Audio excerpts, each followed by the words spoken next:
नमस्कार मित्रांनो, जवळपास आता 11:15 11:30 ते 11:45 झालेले आणि ह्या टायमाला आपली मालाची गाडी आलेली तिकडे बघू शकता तुम्ही. तर दुकानात सगळे सांगते आम्ही हे बेसन वापरतो, आम्ही हे वापरतो, ते वापरतो.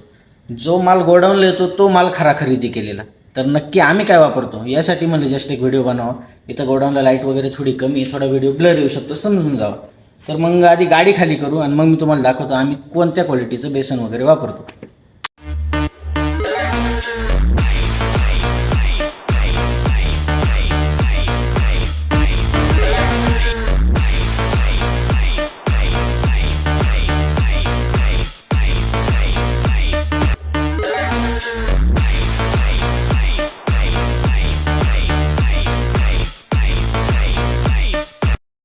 तर आता आपली गाडी खाली करून झालेली. या टायमाला सगळे पोरं झोपलेले असतात, त्यांना उठवता नाही. मग दिनकर शेटने आपणच गाडी खाली करून घेतलेली. तर एका व्हिडिओमध्ये एवढं बसवणं शक्य नाही, पण तुम्हाला पटापट दाखवतो काय माल आला काय नाही. तर 12 फुटी बेसनची आपण आणलेली, 50 किलोचं एक पोत असतं. त्यांना ब्रँड दाखव कोणता बेसनचा. त्याच्याच बाजूला इकडे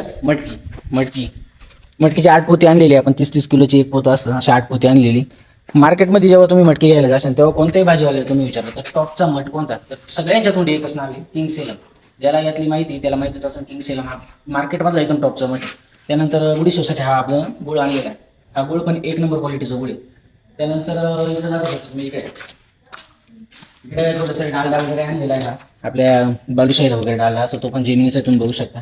त्यानंतर आपण चिंचेच्या पाण्यासाठी गुळ वापरतो. चिंचेच्या पाण्याला कोणता पण गुळ चालतो. मार्केटमध्ये काही पण वापरतात लोक, असे भेल्या येतात ते वापरतात, त्याला ब्रँड वगैरे काय नसतो. पण आपण जो चिंचेच्या पाण्याला गुळ वापरतो तो बघू शकता तुम्ही. हे 3 बॉक्स आहे, जवळपास 3-4 बॉक्स आहे तिथं.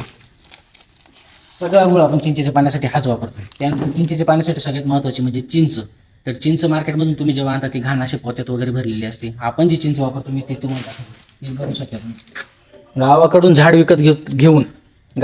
विकत घेऊन चिंच पाडलेली असते, ती सगळं चिंच आपण वापरतो. ही आपल्या घरच्या लेडीज फोडतात, याला 2 वेळा धुता, मग ते चिंचेचं पाणी बनतं. तर मार्केटमधून जेव्हा तुम्ही आणता ऑलरेडी फोडलेली चिंच असते, अशी घाण गोण्यांमध्ये वगैरे भरली असते, ते सर्व चुकीचं आहे असं मला पर्सनली वाटतं. त्यानंतर तेल डबे बघू शकता तुम्ही, जवळपास 57 ते 59 डबे आणलेले. आधीचं तेल डब्यांचं स्टॉक दाखवा. आधीचं तेल शिल्लक आहे पण तरी डबे आणले, कारण की मार्केटमध्ये तेलाचे भाव वाढण्याची शक्यता वाटते. त्यानंतर इकडे शेंगदाणे जवळपास 5 कट्टे आलेली. 1 2 3 4 5 हे 5 कट्ट्यामध्ये एक कट्टा फोडलेला आहे. तुम्हाला शेंगदाण्याची क्वालिटी दाखवतो. हा जो शेंगदाणा आहे हा मार्केटमधला बेस्ट शेंगदाणा आहे, सम्राट म्हणतो याला. त्यानंतर किंगचं पण एक कट्टा फोडलेला आहे, तुम्हाला मटकीची क्वालिटी दाखवतो. हे बघा, एकदम सॉर्टेक्स मठ. यात एकही दाणा कचरा वगैरे अजिबात सापडणार नाही, एकदम टॉप क्वालिटीचं मठ.